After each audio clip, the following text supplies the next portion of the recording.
سلام، ژینوس هستم با 0 تا 100 آموزش خریدی به روش مولر در خدمتتونم. امروز می‌خوایم پارت دوم بالاتنه مولر رو بذاریم. توی قسمت اول ما بیشتر قسمت‌ها رو کشیدیم، فقط پنساش مونده با درزای پهلو. حالا یه نکاتی که برای سرشونه‌ها داره من توی این قسمت میگم و الگو رو کامل می‌کنیم. قسمت اول رو کامل گفتیم، امیدوارم که کشیده باشین، ایرادی نداشته باشین. اگر ایراد هم داشتین حتما کامنت بذارین، با من در ارتباط باشین. خوشحال میشم که الگویی که میکشین کامل باشه و بتونین لباس خوبی و کلا بتونم که چیزایی که خودم میتونم به طور کامل در اختیار شما بذارم. حالا ازتون خواهش میکنم که اگر با ما همراه هستین حتما این ویدیو رو لایک کنیم، بریم که این آموزش رو بگیریم.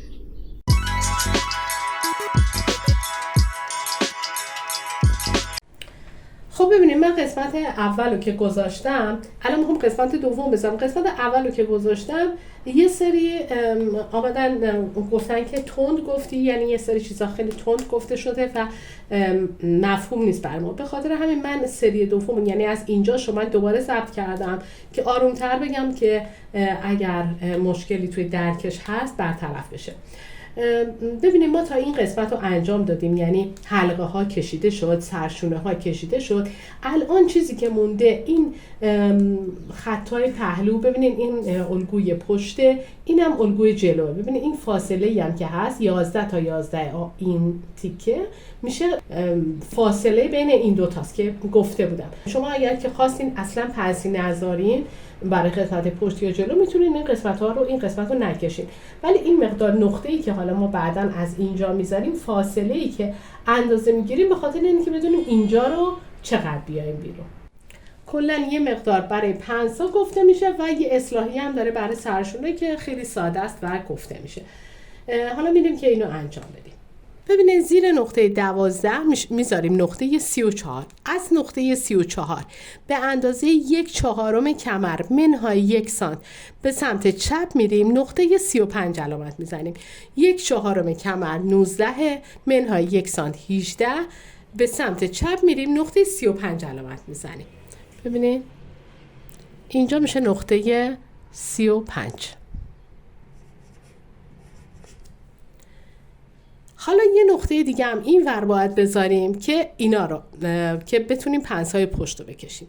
حالا از نقطه 35 به اندازه 1/2 کمر، اینجا کمره دیگه، 1/2 کمر به اضافه 1 سانت به اضافه فاصله انتخابی که ما اینجا گذاشته بودیم. ببینیم فاصله انتخابیمون فاصله بین الگوی جلو و پشت بود، 11 تا 11 ما توی قسمت اول گفتیم که این یه چیز دل بخواهی بسته به بزرگی باسن. اینو یه مقدار بیشتر بگیرین به خاطر اینکه این اندازه ها رو بعداً جا داشته باشه داخلش بکشین. اگر هم شما اینو کم بگیرین، اگر این اندازه ها بیشتر بود، میتونین یه کاغذ کنارش بچسبونین و اینو بکشین. الان این فاصله بین 11 تا 11 میشه فاصله انتخابیمون. ما حالا میخوایم نقطه 36 رو بزنیم. از نقطه 35 به اندازه 1/2 کمر، چون میایم این ور، از نقطه 35 به اندازه 1/2 کمر به اضافه 1 سانت به اضافه فاصله انتخابی میایم به سمت راست جدولمون و نقطه 36 میذاریم. ببینین الان اینجا 1/2 کمر 38 به اضافه 1 39 به اضافه فاصله انتخابیمون که 5 سانت بود 44 سانت. ما به سمت راست میایم، میشه نقطه 36. ببینید میشه اینجا. اینو علامت میزنیم نقطه 36. اینم نقطه 36 شد. حالا فاصله 35 تا این خط کناری، حالا من اینو الان 37 میذارم. اگرم 37 نذاریم، ببینین اینجا تا اینجا دیگه. حالا میخوایم شماره بذاریم، میخوایم نذاریم. فاصله 35 تا این خط، این اندازه پنسیه که ما برای زیر سینه در نظر میگیریم. اینجا رو اندازه میزنین 35 تا 37 رو نصف میکنین، هر مقداری بود این ور و اون ور دو طرف نقطه 24 سوا میکنین. 35 تا 37 من اندازه میزنم. ببینین الان اینجا 4 سانت، 2 سانت این ور، 2 سانت هم اون وره، نقطه 24 علامت میزنیم. این برای پنسا میشه. اینو به نقطه 26 وصل میکنیم. این قسمت پنس کشیده میشه.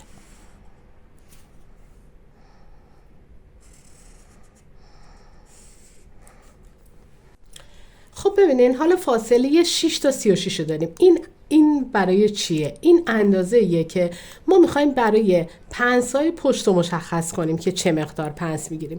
فاصله 6 تا 36 رو منهای 2 تا 3 سانت میکنن. الان من اینجا اندازه میزنم. ببینید اینجا 9 سانته. منهای 3 سانت هم که بکنم 6 سانت میمونه. پس 2 تا پنس میتونم بگیرم. یه پنس 3.5 بگیرم، یه 2.5 یا یه دونه 4 یه دونه 2 تا پنس میشه گرفت. اگر این مقدارتون کم بود یه دونه پنس کافیه، یه دونه بیشتر نمیخواد بگیریم. ولی اگر 2 تا بود اینو، اگر مقدار زیاد بود اینو 2 تا بگیرین که کامل روی پشت 2 تا پنس داشته باشین. حالا جای پنس ها کجاست؟ ما 2 تا پنس در نظر میگیریم، مقدارش رو مشخص میکنیم. حالا مینویسیم مثلا یه پنس 4 سانتی میخوایم بگیریم، یه پنس 2 سانتی یا یه پنس 3 یه پنس 2، حالا هر مقداری که خودتون میخواید. پنس کوچیکتری رو از اینجا رو نقطه 10 عمود میکنیم به سمت پایین، یه پنس کوچیک رو روی این میگیریم. پنس کوچیک رو اینجا میگیریم. الان یه دونه پنس کوچیک اینجا میگیریم. خب بلندی این پنس هم 12 تا 14 سانت. الان حالا اینجا من 12 میگیرم، اینم میایم تا پایین 12 سانت هم سمت پایین. این یه دونه پنس پشت میشه.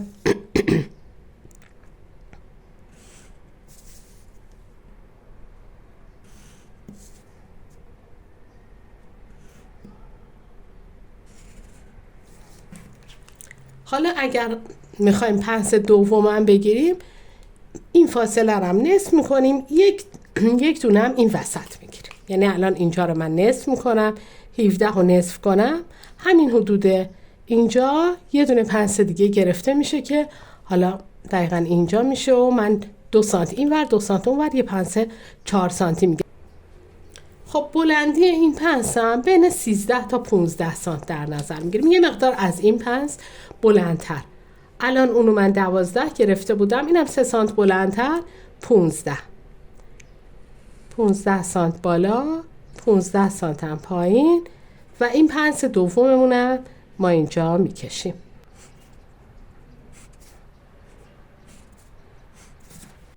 خب پنس‌های پشت کشیده شد. حالا میریم ادامه این پنس رو بکشیم و خطای پهلو رو. ببینین ما برای اینجا تا اینجا رو الان اندازه زدیم 35. حالا باز دوباره زیر این نقطه 34 رو یه شماره میذاریم، شماره 38. خب حالا از 38 همین مقداری که تا 35 رفتیم 2 سانت هم بیشتر میریم. یعنی الان اینجا رو اندازه میزنیم چقدر بود؟ الان اینجا همین مقدار رو 2 سانت هم اضافه میکنیم بهش. از اینجا میاییم اینجا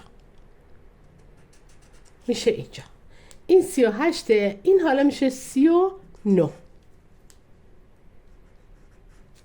از نقطه 39 به اندازه 1/2 باسن به اضافه 1 سانت به اضافه این فاصله انتخابی 11 تا 11 آ میاین به سمت چپ الگو. ببینیم ما هر وقت از این ور الگو میایم این ور باید این فاصله رو اضافه کنیم برای این کاری که حالا روی اندازه هایی که ما میدیم.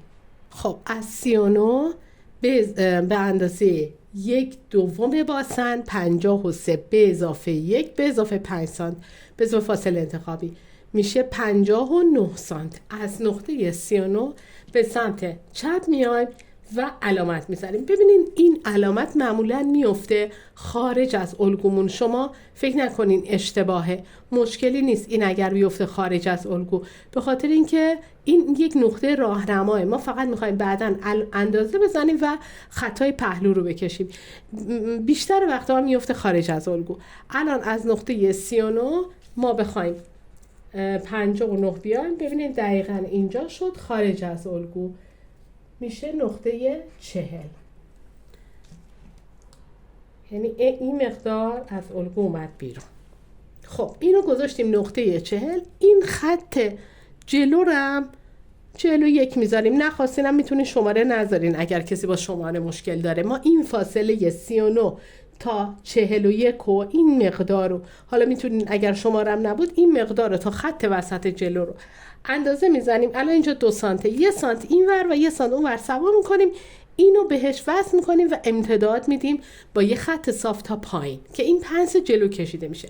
حالا یه زمانی هست، خیلی وقتا من پیش میاد، این 39 موقعی که شما دارین 38 رو میزنین میاین به این سمت، 39 این 39 میخواد بره بیرون الگو. ببینید ما اینجا 40 گفتیم اشکال نداره بیفته خارج از الگو، ولی 39 اگر میخواست بره بیرون الگو شما همین روی خط وسط جلو در نظر بگیرین کافیه.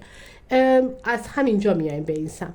39 اگر افتاد بیرون یعنی دیگه اینجا پنسمون صفره، نمیخواد امتداد پیدا کنه. میتونیم بلندی این پنس رو تا اینجا 10-12 سانت 12 سانت 14 سانت در نظر بگیرین و صفرش کنین.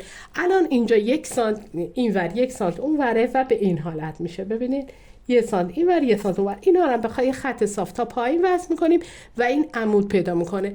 اگر میگم این روی این نقطه افتاد صفر شد یا مقدارش خیلی کم بود، میتونین اینو دیگه در نظر نگیریم و این پنس رو به همین جا امتداد بدین و تمومش کنین.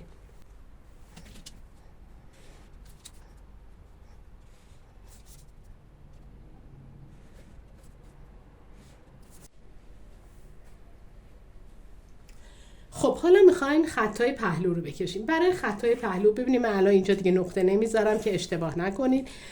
این خط پهلو دیگه خودتون میدونین، این الگوی پشت، اینم الگوی جلو. از خطای پهلو، خطای کمر، خب از خطای کمر شما 1 سانت میرین بالا از دو طرف، 1 سانت میرین بالا، 1 سانت و نیم میرین به سمت داخل الگو و اینا رو به نقطه 11 با یه خط صاف وصل میکنین. ببینید از اینجا 1 سانت میرین بالا روی خط کمر، 1 سانت میرین بالا، 1 سانت و نیم میرین به سمت داخل. اینم همینطور 1 سانت میرین بالا، 1 سانت و نیم میرین به سمت داخل. اینو به نقطه 11 وصل میکنین، از این ور به 11 وصل میکنین، از این ورم به 11 این برای این قسمت بالا، یعنی از زیر حلقه تا خط کمر. حالا میخوایم مقداری رو که اینجا روی خط باسن میایم بیرون رو مشخص کنیم که این هلال رو بکشیم. 7 تا 40 رو اندازه میزنیم، نصف میکنیم، دو طرف این خط باسن اینجا سوا میکنیم. ببینید الان اینجا من اندازه میزنم 5 سانته، 5 رو نصف میکنم، 2.5 این سمت، 2.5 هم اون ور. ببینید الان هر چی که باسن بزرگتر باشه این مقداری که برای این لازمه بیشتر میشه. الان اینجا 5 بود دقیقا وسط میفته. الان اگر که مثلا باسن اختلافش خیلی زیاد بود با کمر، اینجا باید خیلی بیشتر بیرون میامد و ممکن بود من اینجا کاغذ کم بیارم. این همونیه که ما میگیم اندازه‌ای که برای فاصله انتخابی میذاریم. حالا الان اینجا دقیقا افتاد وسط، چون 5 سانت بود، 2.5 از این سمت، 2.5 از این سمت آمدیم داخل این فاصله انتخابی و از این خطایی که از این نقطه هایی که من گذاشته بودم و خط گودی کمر بود به اینجا وصل میکنیم. حالا اینو من میتونم روی این الگویی که میکشم با پیستوله وصل کنم. سعی کنین از قسمت صافترش وصل کنین و بکشین. حالا یه ورشو من با دست میکشم، یه ورشم با خطکش منحنی یا پیستوله میتونین وصل کنین. ببینید به این حالت.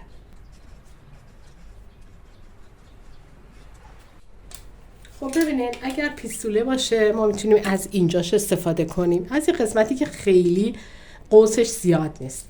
یا اگرم روی اندازه بزرگ باشه شما میتونین از قسمت انحنای خطکش منحنی تو یا بونیایی که یه طرفش حالت منحنی داره استفاده کنین و این خطای دو طرف رو بکشین. الان من اونورم میکشم.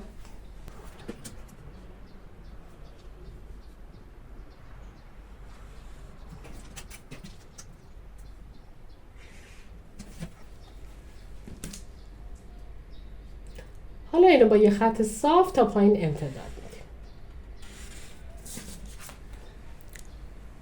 الان اینجا 2 تا دقیقا روی یه نقطه افتاد، ممکنه فاصله داشته باشه و 2 تا خط اینجا کنار هم دیگه بیفته. این قسمت الگوهامون تو این مشخص شد. خب یه چیز دیگه که اینجا میخوایم بکشیم یه پنس کوچیکه که روی حلقه پشت کشیده میشه. برای این کار از نقطه 20 آ ما میخوایم یه پنس 1.5 سانتی بگیریم. ببینیم 1.5 باید پخش بشه بین این، یعنی حدوداً 7 میل به این سمت، 7 میل هم به این سمت 20 آ علامت میزنیم. اینو به صورت یه خط عمود میکشیم به این حالت. از این نقطه 16 هم 3 تا 5 سانت میایم به این سمت، اینم به صورت یه خط عمود میکشیم. این انتهای پنستون با این کار مشخص میشه. اینو با این به اینجا، یعنی این میشه نقطه 0 پنستون که اینجا هم یه پنس 1.5 روی سرشونه، روی حلقه پشت کشیده میشه. خب الگومون تموم شد، فقط سرشونه ها رو ما باید اصلاح کنیم. سرشونه پشت 1 سانت میره بالا و سرشونه جلو 1 سانت میاد پایین. این کار برای اینه که دقیقاً سرشونه ها سر جای خودشون قرار بگیرن وقتی ما لباس رو میدوزیم و سرشونه جلو به سمت عقب نکشه. برای این کار ما سرشونه پشت رو 1 سانت میریم بالا، دقیقاً روی همون خط موازی 1 سانت میریم بالا، از این نقطه 16 نقطه 19 میریم بالا. اینا رو با یه خط صاف به هم وصل میکنیم. رو جلو هم همینطور دیگه. ببینید این که پنسه، این قسمتی که پنس نیست 1 سانت اینجا میایم پایین، این رفته بودیم بالا، این میایم پایین که اصلاح بشه دیگه، دقیقاً اضافه نشه به مقدار سرشون. الان اینجا مال جلو رو اومدیم پایین، اینو با یه خط صاف وصل میکنیم. این قسمت هم همین، این تیکه که پنس سرشون است و این خطای قرمز، اینجا هم خط قرمز میشه سرشونه اصلی ما. البته اینا همشون سرشونه ها بعداً قبل از برش باید چک بشه و مقدار اگر اضافه داشته باشه اصلاح بشه و بعداً برش زده بشه. امیدوارم که مشکلی تا آخر این الگو نداشته باشین. اگر بازم سوال داشتین یا هر مشکلی داشتین بگین، من توضیحات کاملتری برای اون قسمت بذارم. خب الگو کشیمون تموم شد. الگوی بالا تنه رو ما کشیدیم. حتما تمرین کنین. مشکلی یا ایرادی دارین حتما برطرف بشه. ما بعداً با این الگو خیلی کار داریم، میخوایم الگو سازی‌ها و طراحی یقه و چیزهای دیگر روش انجام بدیم. شما دیگه مشکلی از بابت کشیدن الگو نداشته باشین که کارهای دیگه و آموزش‌های دیگر رو ببینید، بتونیم تبدیل به پیرهنش کنیم، یقه‌های مختلف روش کار کنیم و کلاً کارهای دیگر رو انجام بدیم. امیدوارم که این آموزش براتون مفید بوده باشه. ممنون میشم که اگر لایک نکردین ویدیو رو لایک کنین و با ما همراه